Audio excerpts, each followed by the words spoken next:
Why haven't we put in Jones at right guard? Why did Isadora go in before Jones? I don't know. That doesn't make a whole lot of sense to me. Isadora isn't that good, you guys. I hate to break it to you. He's not that good of a football player. He was a project pick and Spielman blew it.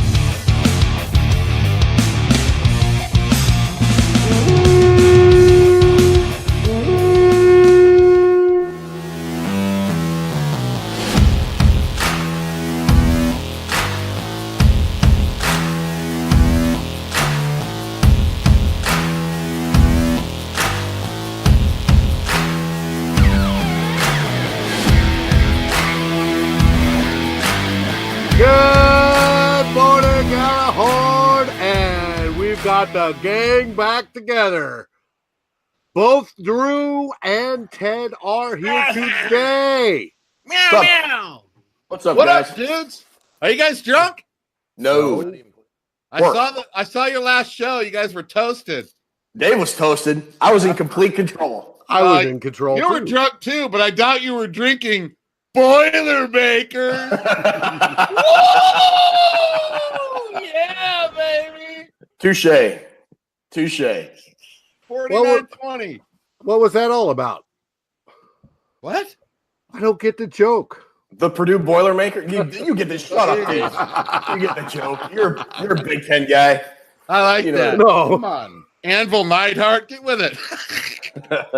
No, you guys did good. I was sorry I missed the last show. It was very informative. I really had a good time, but I'm back, and it's good to see you guys. We had a big win, so I'm happy. Yeah, very big win. You defeated the Chinese hackers then. Yes, the Chinese hackers have been defeated. Hey, I made this sign last week because we started a perfect kicking score. Did we good? Do we miss it? We missed. No, All right. no. Fuck it. That's done with. Wait. He missed. After he missed one, he made like 2 or 3, didn't he? No, I meant perfect streaks for a game. We need to be. Yeah. That's no good, brother. It's my quest to get to 3. Can we get to 3? Now, are you including extra points and field goals? Everything. You got to be perfect on the day. Okay. And I'd like to know when we were last time. Well, I'd like to know what our streak. I was trying to start a streak, trying to start some good karma on a streak, and I can't get past 1. Yeah. Oh well, I'll start a new streak next week. Look at the games that are played indoors. Those are your best chances. We can't get a perfect one. Well, we'll get one. I trust. I feel better with Bailey kicking than I do anybody else out there. So. Do you really? Here, yeah. Drew, you're a numbers guy. I was looking this up today. Let me throw a number because the reason I looked this up is because Daniel Carlson, if you guys hadn't heard, he got signed by the Raiders today. and between Daniel Carlson and Dan Bailey this year, Minnesota Vikings kickers have missed 6 field goals. Kai Forbath missed 6 field goals in the 2 years he was here. We can't get it. Zimmer can't get it right with the kickers, dude. I'm just saying. Yeah, but he also missed 12 extra points. So he missed 8 extra points. Okay. Did he really? Yeah. 8 in 2 years or whatever, year and a half. That's good knowledge. I got a stat for you, Ted Glover. Let's go, Drew Bunting. And let me guess, 49-20 is your stat. No, I'm done giving you shit about that. Okay, Actually, what you got? No, I'm not done giving you shit, but that's later. Did you know out of the Minnesota Vikings' last 17 quarters played, we've scored in 16 of them? Really? Yes, we have. I looked that up yesterday. I wanted to have the information ready just for you. If you have it, great. But what was the quarter in game that we did not score? The fourth quarter of the Cardinals game was the only quarter that we didn't in the last 17 where we got a 0. Really? Every other quarter we've scored in. And I thought that was pretty interesting because I didn't know that. That is an interesting stat. It's a good stat. Is it, Princess? Isn't that a good stat? Hey, don't chew that. Fuck. I've been sitting here watching her. Pay attention to what's going on. We're doing a show here. And I want to know, you know what? Now that I want to get this out front first. Is Cook going to play? Is Cook going to play? Dalvin Cook. I don't know. Haven't seen an injury report You know what? Injury reports don't come out till tomorrow. I pulled my back out yesterday. I have like 4 or 5 discs I pulled out of my back. It's all fucked up. But I'm here doing the show. I put on like 19 icy hot patches. I put on like 11 of these patches. I had Ruby stick a bunch of patches on me. I fucking crawled back here like Lieutenant Dan all the way to the studio. I'm probably paralyzed from the waist down to do this show. I'm ignoring hospital treatment, but I'm trying to do my best because I'm trying to, I'm one for the team, you know? So I want Cook to do the same. He's got to play this week or I'm going to get angry. Because the physical danger in doing a podcast is as bad as it is playing in the NFL. Right? Isn't it? Yes, it's bad. I crawled back here. I can't feel my legs anymore. I'm ignoring hospitalization probably just so we can get the show going. This is a big boy world. Speaking of getting it going, it's Saints week. They're coming back in our house on Sunday night. Yeah. Let me ask you guys, you know, as a Vikings fan, there are teams I reflexively hate. The Cowboys because Drew Pearson 25. He is going to throw. Drew Pearson. He got it. Touchdown. I didn't know they had it for a while. Got the ball back. I don't believe it. He just threw the ball over the scoreboard. I don't believe it. The ball was thrown short, and the defender was not watching, and Pearson came back to make the catch for him. Boy, what a play that was. What a ball game, huh? So the Dallas Cowboys move in to the championship game of the NFC. The Falcons, kind of, in 98, but I'm not so mad at the Falcons as I was the Vikings for just screwing that game up. And then the Saints. The dirty, cheating Saints. The Packers, of course. The dirty, cheating Saints from the 2009 NFC Championship game. I thought the Vikings got robbed in that game. Favre got beat up, and there were like 4 or 5 personal foul penalties that didn't get called. And I was mad. I've been mad, and I've hated the Saints for like years. Favre still smiling. 8th play of the drive. 2nd and 8, and he's picked off. That's Vilma.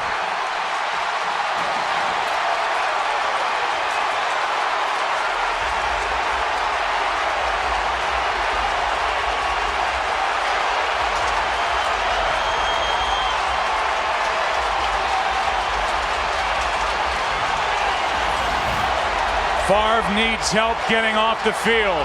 Jonathan Vilma comes up with the interception. Saints have it. Until the end of last year's game, when Stephon Diggs' Minneapolis Miracle healed those wounds. Vikings at their own 39. It's 3rd down. 3 receivers right, Thielen left. Marshawn Lattimore 12 yards from Adam.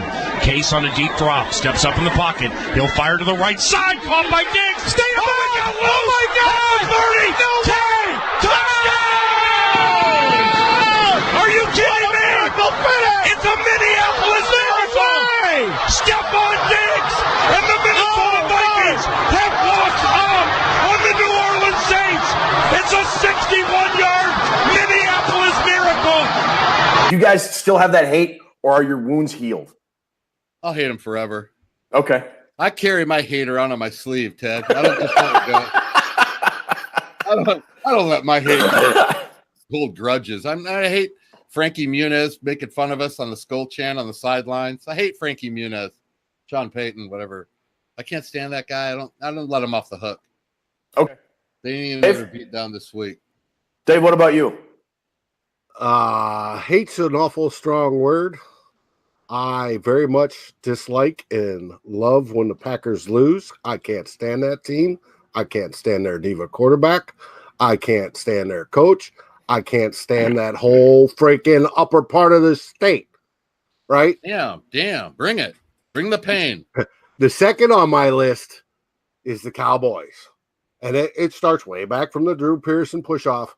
But their fans were so arrogant when I grew up out in New Mexico. Because in New Mexico, you had 2 teams to root for. You were either Dallas or you were Denver. Don't like either of them. Right. For the same reason. Their fans are obnoxious as all get out. And it was just like, why aren't you a Cowboys fan? They're America's team. Well, screw them. They suck. I've always looked at the Saints as the poor bastard children that never won anything. No, they did after that debacle of the NFC Championship game. But that wasn't, besides the headhunting and bounty gate, I throw most of that on fucking Childress being a dumbass. Meow, meow. But yeah, I spent most of my life feeling sorry for the Saints anyway, so I'm not. Yeah, that's true. All right. They were so bad growing up when we were kids. They were terrible. They never won anything. Never won a game, terrible. hardly. No, they were terrible. Okay, just asking. Sorry, Dave. Didn't mean to hijack the show. Go ahead. Hijack it. Now, I am sitting here looking at Princess. Well, Princess is tearing apart her cage. But anyways, I'm sitting here looking at what is the spread as of right now. Market has it as even. Really? Yes. Well, any ideas? Any notions? Do you think that's good, bad, indifferent? I think it's right where it needs to be right now. I think probably game time we'll probably be favored by a couple points, but I don't see it going much higher than that. I mean, it is pretty even right across the board. When you look at the numbers, these two teams are. I would expect the line to be right about where it's at, the Vegas line. That's my take on it. Okay. Yeah, that sounds about right. I think the Vikings, I give them 2.5 points for being at home, but Xavier Rhodes is out or hurt. Anthony Barr is hurt. Defense is kind of hurting right now. Yeah, I think that seems about right. Now, with Xavier out, that's going to be a big deal. Anthony Barr out, I don't think is going to be such a big deal. I think we're going to find out when Wilson comes in just how good Anthony Barr was. You know, we don't see the flash. We don't see what we expected from Anthony Barr. But I keep hearing through back channels, he's doing exactly what Zimmer wants. You know, he's doing this good. And if you take out the LA game, he's, top 10. I'm not so sure about that, but we'll see. With Barr, the only thing with Barr for me that's still kind of curious is if he's sort of the linchpin of the defense that Mike Zimmer has kind of said, other coaches, players, experts have said, why is it that Anthony Barr is still like the only guy of the core group that still hasn't gotten an extension? That's a very good point. I don't know. I'm just asking the question. I'm not saying that to disparage Anthony Barr. I think he's very good. I think the Vikings should extend him. He had that down year 2 years ago, but I thought he rebounded very nicely last year. Had a bad game against the Rams, but other than that, I think, and the Bills, of course, everybody was terrible against the Bills. He's had a pretty good year. So I don't know what the deal is, if there's some sort of situation that we don't know about or what. Well, there's the financial side that we do know about, that his agent wants him to get outside linebacker 3-4 type money, the rushers versus the 4-3. He's not getting Von Miller money. You can't give it to him. He's not. Ridiculous. Yeah, I agree with Drew. He's not. I don't think he's a game changer in the way that Von Miller is. That Danielle Hunter is off the edge, or Everson Griffin is off the edge. No, he hasn't been. He hasn't proved that he's been. So I don't know. I think Ted brings up a good point, and I think it's a point that stares straight in the face of him not being a Viking next year. Which, I don't want to start reaching and speculating a lot of shit, but we've signed a bunch of core guys, and he's left out. And he's I'm surprised he wasn't traded. If I would have traded anybody, it would have been Anthony Barr. But I'm in agreement with Realistic Randy on that one. Well, he is realistic, so I like Realistic Randy. He gets highly about stuff. He gets upset. He has passion. That's good. We can feel good about this team right now. We've got a 3-game winning streak. This is a whole different beast this week. Yeah. We got the Cards and Jets. Let's look at it. You can go to the nightclub 2 weeks in a row and pick up a couple slump busters. and then thinking, then you're on your way home. You're thinking you're the cool cat. Look what I picked up, a couple slump busters. And then the third week you go back to the club and it's Honeyville, and you got to be able to handle your business right. That's when it counts, not slump busting week. Did you see any of the Saints game against? They beat the Ravens. I did not. They just looked okay.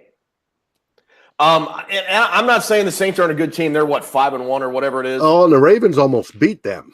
And the Ravens, if not for a kicker, and Lord knows we know about kickers and their issues, missing an extra point right after they've had the game-tying touchdown, that game would have gone into overtime, and who knows what would have happened. Drew Brees and the Saints they're a very different team on the road than they are at home. If this game was in New Orleans, I would think the Saints would probably be a 4 or 5 point favorite. Well, they're the second highest scoring team in the league, so they can put points up. They score 34 points a game.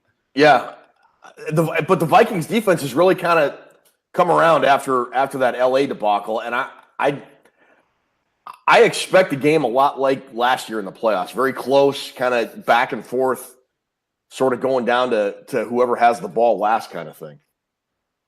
Yeah, we've moved our defense up to 11th overall, the Vikings. And we're the 5th best against the run, only allowing 89 yards a game.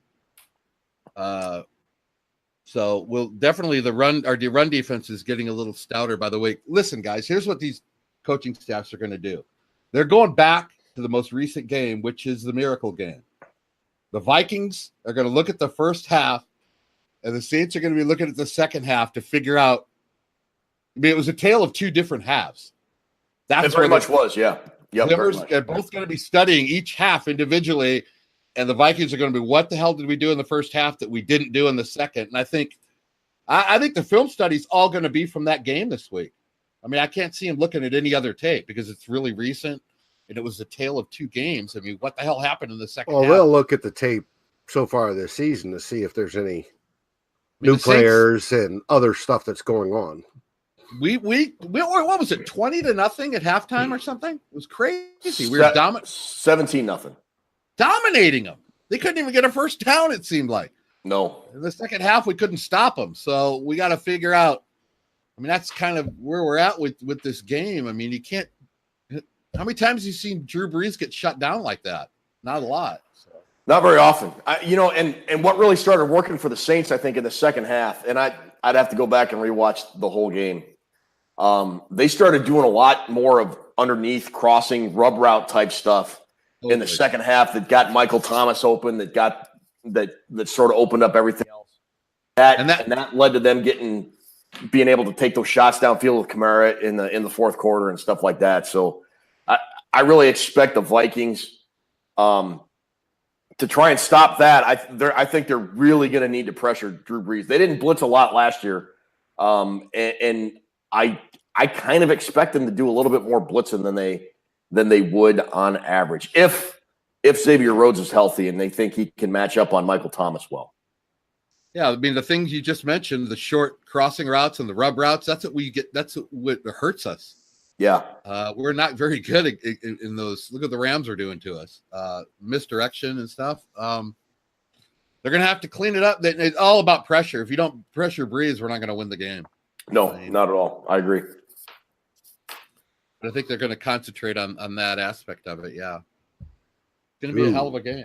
No rookie quarterback. This will be our first game in 3 weeks without facing a rook dog quarterback. Which, of course, Zim has the formula for beating them. Well, why didn't he use it against Josh Allen then? We got our tits licked against them. He didn't have any formula that day. Nobody had any formula. You know what? Let's put that game out of our misery, out of our sight. I am. Yeah. I hate that fucking game. That was terrible. Huh, Princess? I'm glad I was in New York and didn't get to see that game. It was bad, dude. It was like nothing to cheer about. It felt like the donut game. It was like nothing went right all day. But hey, we're on a 3-game win streak, but we can't get too high on ourselves because, like I said, with Cards and the Jets, slump busters, dude. Well, the Eagles game I thought that was a very solid win, though. Yes. Philly on the road. Yeah, I thought that was a really solid win. But yeah, you're They're 3-4, and people in Philly are going nuts. Well, they're averaging 34 points a game, the Aints, and we're giving up 23. So you're probably going to figure they're going to be around 27 if you look at it, what we've been giving up. So we're going to have to be up in the 30, to win this game, up in the 30s. What's New Orleans' defense ranked? Or you got that information right there? I got information. Can I get information? I don't just show up here all willy-nilly. Fucking slump buster. 49-20. I got information. Yeah. What do you want to know? Saints defense. Saints defense overall, brother. What do you got? Saints defense is 17th overall. They're 28th against the pass. They're terrible against the pass. But let me throw this at you, Ted. And this kind of shocked me when I was crunching the numbers. They give up 27 points a game, but let me throw this out there. I did not know this. The Saints have the best run defense in the league. Really? I did not know that. They give up 73 yards a game, and I was shocked when I was crunching the numbers. Yeah, because people are chucking it all over the yard on them. Yeah, it's really strange that they're first. Get this, they're first on run defense, and they average 34 points a game. They should be undefeated running away with it. But the problem is their defensive secondary keeps the games close because, number one rush defense in football. So I don't know what's going to happen this week. I mean, Murray's been playing great in a little committee with Rock Thomas and Boone. But if we can't run the ball, we become one-dimensional. They just traded for Eli Apple today, too. The Saints did. You see that? Yes, I did see that. I personally, I don't think he'll see the field a whole lot. Just I would think maybe a handful of plays in certain packages until he gets up to speed on their defense. Yeah, if that. So I wouldn't expect him, although his Ohio State pedigree stands out, I wouldn't expect. Fuck. I wouldn't expect to see him play much at all, to be honest with you. He's a bad apple. We're going to. Oh, well played. He's not going to make a difference. They only have 13 sacks. The Saints have only sacked the quarterback 13 times. So that's a little bit in our favor with our, whatever you want to call our line. I don't know what it is anymore. I thought they played okay against the Jets last week. I thought they did all right. Yeah, but Isadora was bad. But if we can't run the ball against the number one run defense in football, I mean, this is two ends of the rainbow here. I mean, Cardinals were the worst run defense. So we're going up against the best defense. But that play calling, Ted, I don't know. I mean, that's one of the things I want to talk to you guys about in the Raw after the game, against the last game, was some of these play calls are hideous, dude. Backward pass to Diggs and shit. What are they doing? I think a lot of that had to do with the wind. Thielen had the one touchdown catch in the first half or in the first quarter, and then Aldrick Robinson had that 4th and 8, just gorgeous throw and catch in the fourth quarter. And in the ensuing, and they were going with the wind. Both those touchdowns were going with the wind. When they were playing against the wind, the Vikings were very conservative, dink and dunk kind of offense, and I think a lot of that had to do with the wind gusts. I mean, when you look at a couple of Dan Bailey's kicks, I can't really fault him for missing one field goal. It seemed to kick left 15 feet, right? Not more than 3 seconds after it went off his foot. So it was suboptimal. I didn't like it either, but I think a lot of it had to do with the prevailing wind conditions. I would like to hope that was an anomaly more than a trend, and we'll see what happens when they're at home indoors on Sunday night. The Viking games are weird, aren't they? I mean, they can be, yeah. Even though we're old, we are old. Well, yeah. The Vikings won by 20, and it feels like we lost by a field goal. I mean, why does it feel like that? I want to enjoy the wins more. I want to enjoy it more. Didn't seem like we won by 20. Well, we had a lot of drives that were in the toilet, a lot of series that were just shambles, and we still scored 37. Now that is kind of scary. I mean, that was. I told Ruby after the game, I go, we had about 6 downright lousy drives, and we scored 37. But when Harrison Smith picks off a pass, he heads up the sidelines all the way to the 11-yard line, and then you have 3 lousy plays and get a field goal. It feels defeating. It does and it doesn't. I mean, I think it's good. Let me sort of flip this. Oh, meow, meow. So we're disappointed that the Vikings won by 20 points. No, seriously. We're disappointed, and that's kind of the prevailing mood. We're disappointed that the Vikings won by 20 points on the road, outside, against a team we have never beaten in their house before. I know. Is that me? Am I spoiled? No, I think it just kind of goes to show weird the level of expectations we now have for this football team under Mike Zimmer. Good point. And I think that's great. I think that's great to have. And I think people would have been a lot more happy if we were up by 20 midway through the third quarter, and a couple of those drives where we started on the plus side of the Jets' territory, specifically the Harrison Smith interception, and only came out of there with a field goal. You walk out of there with a touchdown, people are like, oh, yeah, this is great. People would have been happy at halftime. Right. So we had like 4 or 5 drives right around midfield. Yeah. What, we end up punting or getting a penalty, and I'm going, fuck, we should be way ahead, but we are ahead. So yeah. I don't know. It didn't feel like a blowout, even though it was kind of a blowout. It was, yeah, I get you. I totally get you. It was, but it wasn't. But I'm glad that we have gotten to the point where we are not happy as a team, as fans, with a 20-point win on the road.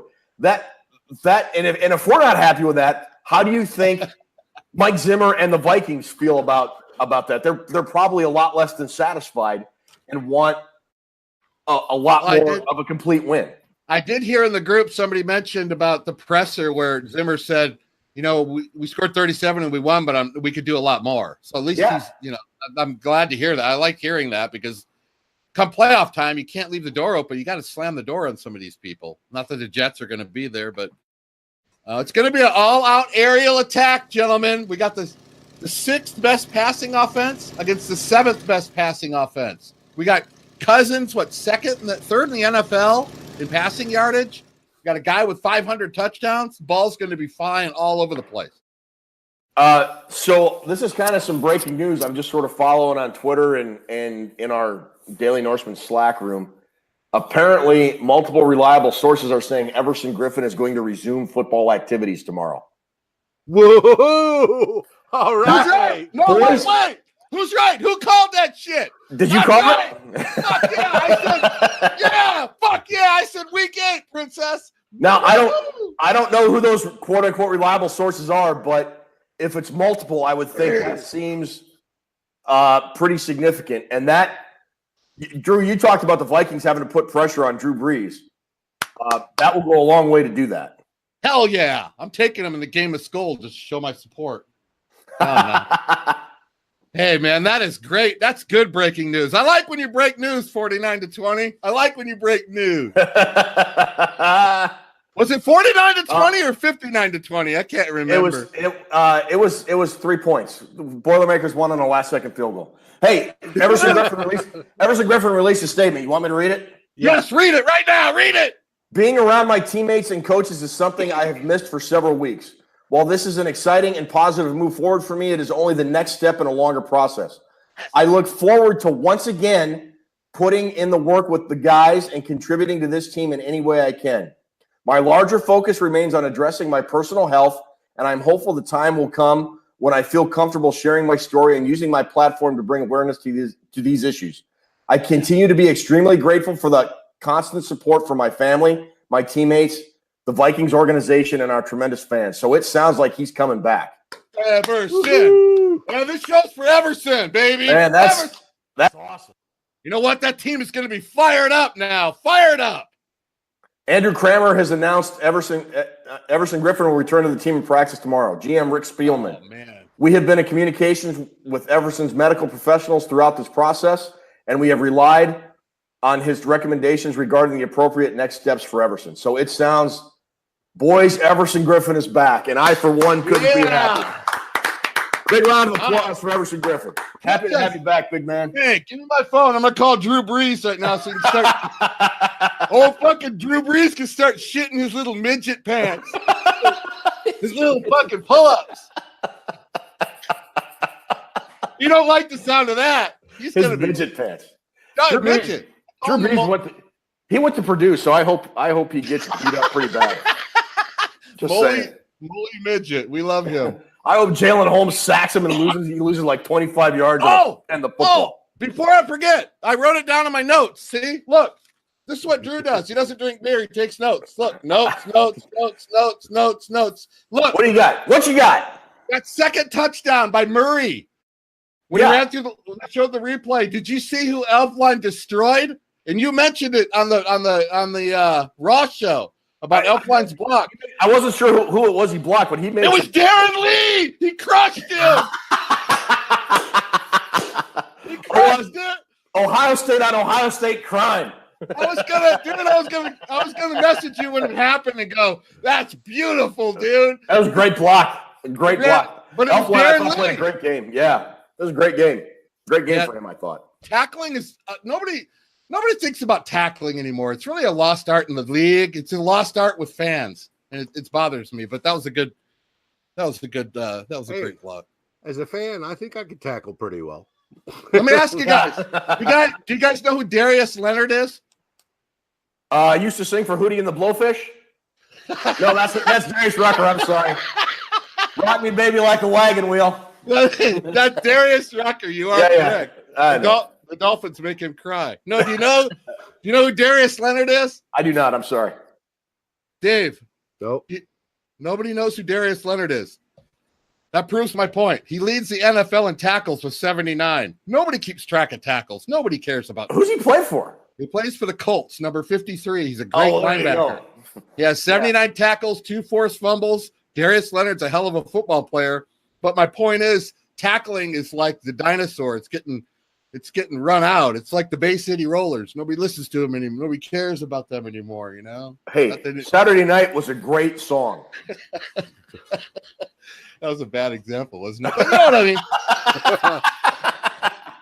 But I had it written in my notes. See, he made my notes. All right. Tackling. Does it say anything in your notes about wrapping it up? No, that comes later at night. Oh, okay. Wrap it up. I'll take it. Let's see. Breeze, midget, timeline, 300 yards a game. Breeze is still averaging over 300 yards a game, and he's old. That's pretty impressive. No, I don't have anything else. Oh, we're up in turnovers now. We're a +3. We were a -1 last week, so we're improving with that. We're a +3. Good. I think they'll need to get a couple to beat the Saints. I think we'll need to be a +1 or +2 in turnovers. We're tied for 4th in the NFL in sacks. Count them. Nice. And Everson Griffin's coming back. Yeah, buddy. What a great note to end the show on. Yeah, Ted, you made the show with that Everson Griffin. I'm fired up now. I might go run 1 lap around the house with my bad fucking hat. Ruby, put on some more icy hot. I'm going to run. I'm going to run a little bit. That's great. I'm so fired up on that news. I am too. Oh yeah, I can't. I'm so glad that he's dealing with his issues and he's looking to use it as a platform when he's ready. And I just love the guy. I absolutely love the guy. Let's go. It's going to be an example and let's freaking go, man. Let's run the table. We're running the table, baby. Woo! Run the table. 49-20. Yeah, baby.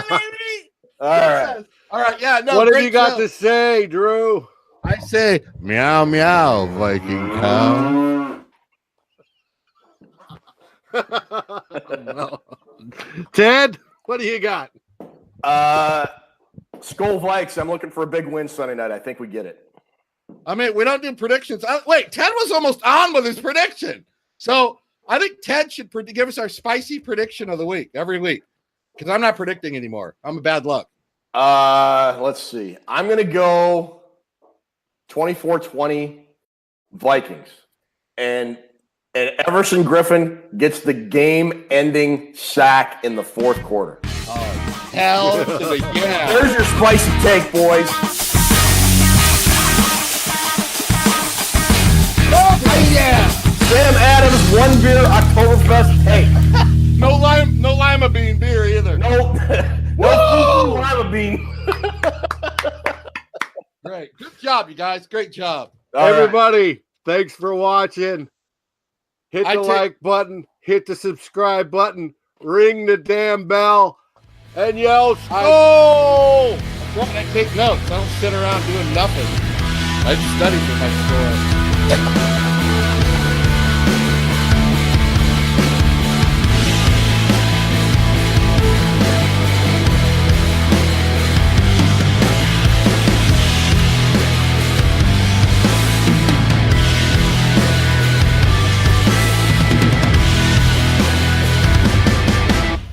What if Teddy got in this game, dude? That'd be funny.